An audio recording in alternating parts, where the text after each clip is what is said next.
جو اس کا خلاف ہے وہ احسن ہے، یہ دو باتیں جب ہوں تو میں وہاں کہہ دیتا ہوں ففہم کہتا ہوں۔ اعتراض ولا اسرح بالاعتراض علیہما، میں واضح ان پر اعتراض نہیں کرتا کہ یارد علیہ میں لکھوں،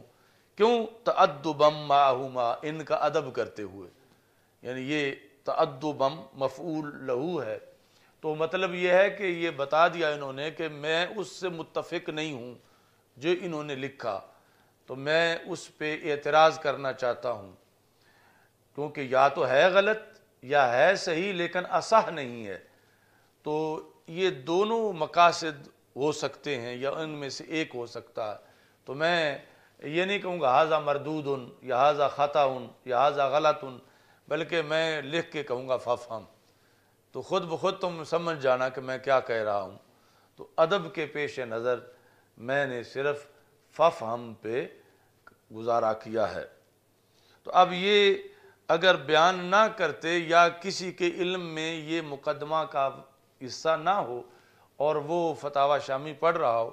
تو اب ففہم سے اسے پتہ نہیں چلے گا، وہ تو یہی کہے گا کہ یہ موقف امام شامی کا ہے جو میں ان کی کتاب سے لکھ کے پیش کر رہا ہوں، جبکہ انہوں نے ففہم کہہ کے یہ واضح کر دیا ہوا ہے کہ یہ میرا موقف نہیں ہے، میرا اس سے اختلاف ہے، اور یہ ادب کے پیش نظر انہوں نے مردود یا باطل یا غلط کہنے کی بجائے انہوں نے ففہم کہا۔ ترجمہ دیکھو، اور جس وقت واقع ہو ان دونوں حاشیہ حلبی یا حاشیہ طہطاوی کے اندر وہ چیز جس کا خلاف درست ہے یا جس کا خلاف احسن اہم ہے، اقرر الکلام علی ما یناسب المقام، میں پکا کر دیتا ہوں مقام کے مناسب کلام کو، واشیر الی ذالک، اور اس کی طرف کہ اس کا برعکس درست ہے میں اشارہ کرتا ہوں ففہم کے ساتھ۔ ولا اسرح بالاعتراض علیہما، تو میں اعتراض کی صراحت نہیں کرتا، یعنی کرتا میں اعتراض ہی ہوں، ففہم کہہ کہ مقصد میرا اعتراض کرنا ہے، لیکن ولا اسرح بالاعتراض، میں اعتراض کی تصریح نہیں کرتا، کیوں؟ تأدبا معہما، ان دو بزرگ شخصیات کے ادب کے پیش نظر میں صراحت اعتراض کی نہیں کرتا، لیکن میں اعتراض کر جاتا ہوں ففہم کے پردے کے اندر۔ اب یہ ہے کہ اپنا یہ منہج بیان کرتے ہیں کہ میرا حاشیہ لکھنے کے اندر طریقہ کار کیا ہے۔ وَقَدِ الْتَزَمْتُ فِي مَا يَقَعُ فِي الشَّرْحِ مِنَ الْمَسَائِلِ وَالضَّوَابِطِ مراجعۃ اصلہ، یہ التزمتو کا مفعول بھی ہے کہ مسائل کو بیان کرنے میں در مختار کے اندر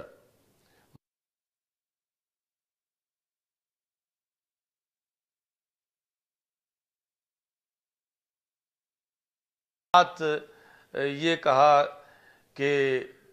کما قال قاضی خان، تو میں جس کا یہ حوالہ دیتے ہیں میں اصل وہ کتاب دیکھتا ہوں،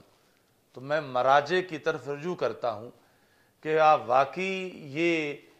اسی طرح لکھا ہے یا لکھنے میں کوئی غلطی تو نہیں ہو گئی، کیونکہ یہ جو فقہ کی کتابیں ہیں اس میں نقل در نقل بہت زیادہ ہے۔ یہ پی ایچ ڈی کے جو حوالے ہیں اس کے دوران میں نے دیکھا، یعنی ایک کتاب نے اصل حوالہ جہاں لکھا ہے اس سے لے کر آگے ایک مؤشر نے لکھا، پھر اس کو دیکھ کے دوسرے نے اسی طرح لکھ دیا، پھر اس کو دیکھ کے تیسرے نے لکھ دیا، چوتھے نے لکھ دیا، یعنی اصل دیکھا کسی نے نہیں۔ تو بعض مقامات پر پھر ایسا ہے کہ اصل میں کچھ اور تھا، پہلے نے غلطی کی تو سارے ہی پھر غلطی کرتے گئے،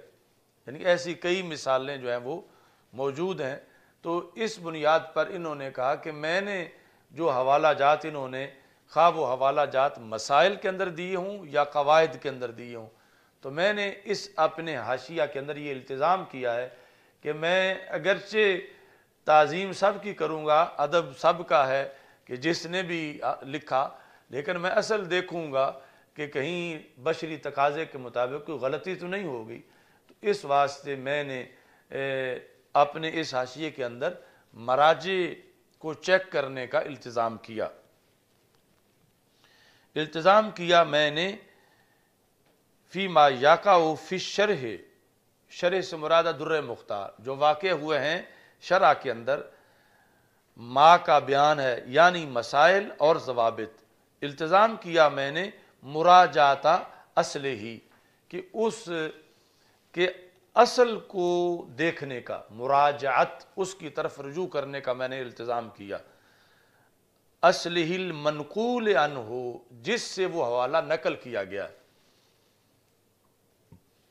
یعنی جس نے نقل کیا ہے میں اس تک نہیں رہا، جس سے اس نے نقل کیا ہے میں اس اصل تک پہنچا ہوں، وہ اصل جس سے نقل کیا گیا یا اس کے علاوہ۔ کیوں میں نے ایسا کیا؟ کیا مجھ کو ان اکابر پر اعتماد نہیں تھا؟ کہتے ہیں نہیں، خوفا من اسقاط بعض القیود والشرائط، اس ڈر سے کہ کہیں لکھتے ہوئے کوئی قید یا کوئی شرط رہ نہ گئی ہو، تو اگر کسی عبارت کے اندر ایک بھی قید جو مصنف نے لگائی ہوئی تھی اور ناقل نے آگے نقل نہیں کی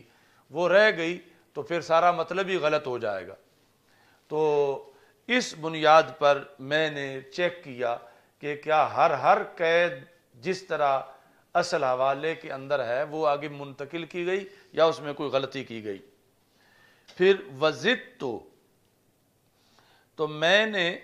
اس کے اندر اضافہ بھی کیا، یعنی اسی مسئلہ میں جہاں پر حوالہ جات جو دیے گئے تھے میں نے اصل چیک کر کے پھر میں نے اس مسئلے کے اندر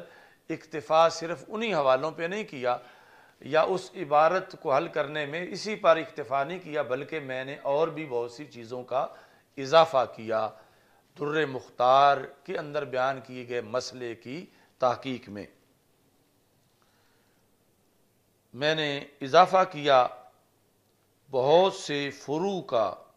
جو کہ اہم ہیں۔ اچھا جی،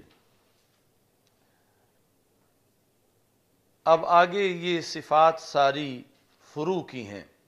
فوائدہا جمع،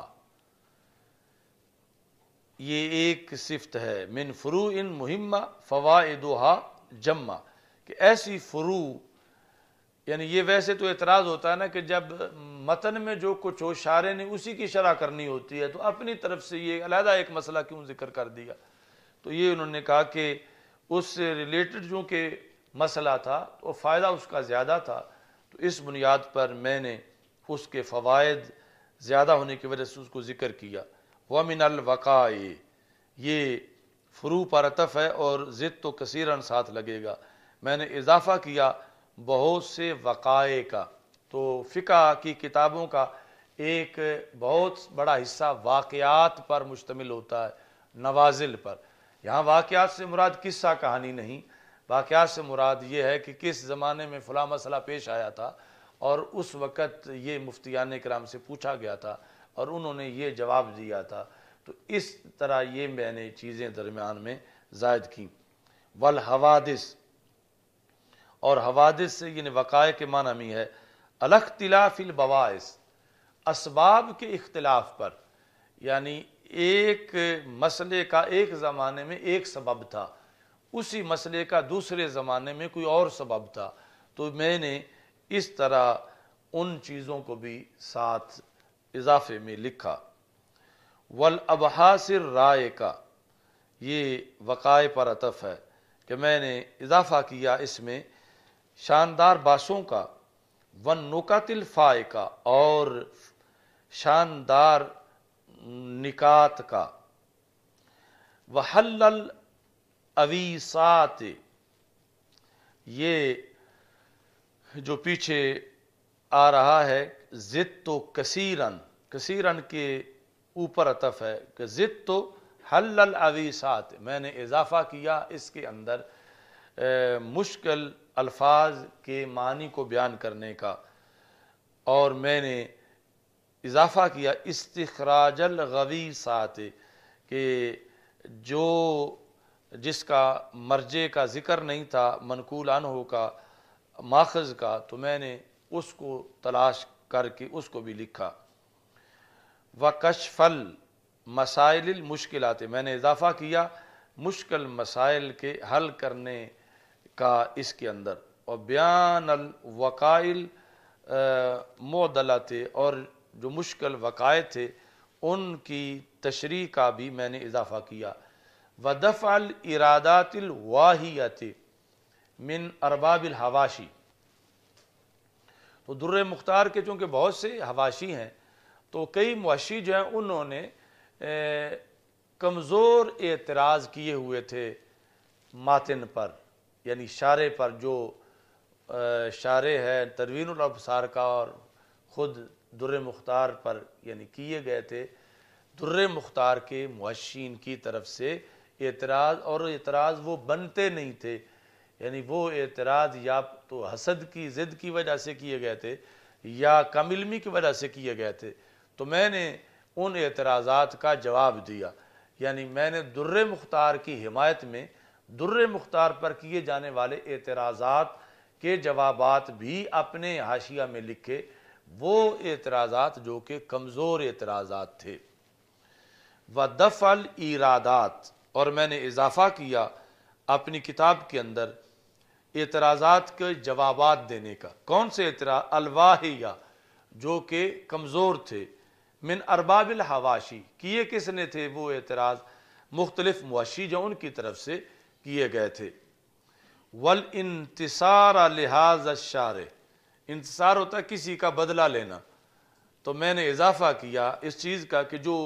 بدلہ لیا میں نے شارع کا، یعنی شارع مظلوم تھا جس پر محشی جو ہیں انہوں نے اعتراضات کیے ہوئے تھے، تو میں نے جواب دیا اور میں نے بدلہ لیا، مدد کی میں نے، اور شارع کی وہ چیزیں بھی میں نے اپنے حاشیہ کے اندر ایڈ کی۔ لہذا شارح المحقق بالحق، میں نے بدلہ لیا اس شارع کا۔ شارع کون؟ نام بتایا نا پہلے، سب سے تنویر الابصار کے کون مصنف ہیں؟ سائیں یہ پہلا سبق، اور پھر در مختار کے کون ہیں؟ تو امام حسکفی کی یہ تعریف کر رہے ہیں کہ یہ واقعی محقق ہیں، اور ان پر غلط اعتراضات جو کیے گئے تھے تو میں نے ان کی حمایت کی اور اعتراض کرنے والوں کا رد کیا۔ والانتصار لہذا الشارح المحقق بالحق، کہ جو بالحق محقق ہیں میں نے ان کی حمایت کی۔ ورفع الغواشی، اور میں نے پردے اٹھائے، مع عزو کل فرع الی اصلہ، ساتھ نسبت کرنے ہر فرع کے اس کی اصل کی طرف،